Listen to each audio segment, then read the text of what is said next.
Welcome back to Market Monkey Academy. I'm Krolik, and today we're discussing time frames in trading, so you can understand the differences between them and choose a trading time frame that is most optimal for you. In this video, we're going to go over scalping, day trading, swing trading, and what time frames they correlate with.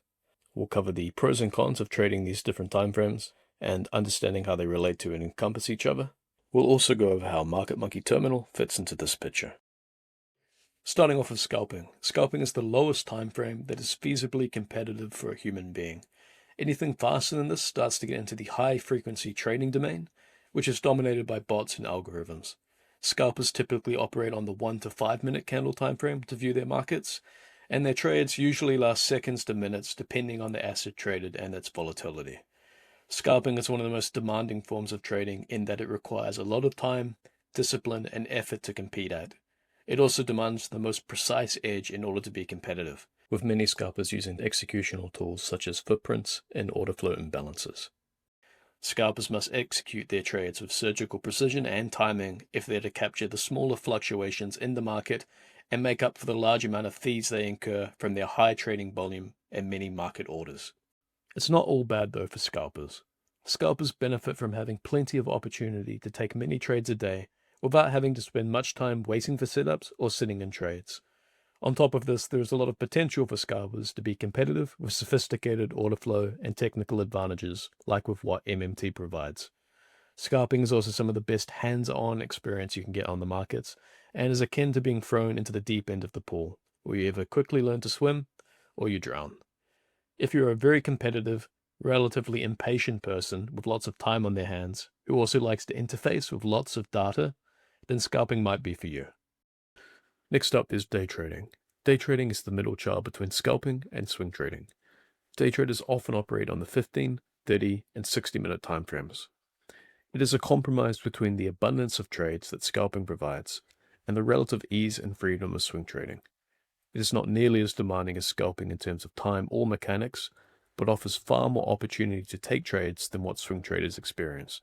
Depending on the asset traded and its volatility, day traders can usually expect 1 to 3 core trades a day that go on for a significantly longer average time and distance than scalps. Day traders tend to focus more on rotations of medium time frame ranges, larger exhaustive wipeouts, and sometimes look to get position on larger swing moves. Ultimately, day trading is a good compromise for individuals who want a career in trading with at least a few hours a day in screen time, but don't want to dedicate all their waking moments and energy to it. In regards to trading with order flow, such as with MMT, day trading is still very applicable with many tools such as TPO charts, liquidity heat maps, and order book depth, but it isn't as demanding on the very small executional timeframes. Finally, there is swing trading. Swing trading is a form of higher time frame trading where the amount of trades taken is substantially reduced, but the screen time required is also. Since traders at this time frame don't get to benefit as much from the smaller movements within swings, such as scalps or day trades, it is a trade-off between freedom and opportunity. Swing traders often trade on the 4-hour to daily time frame.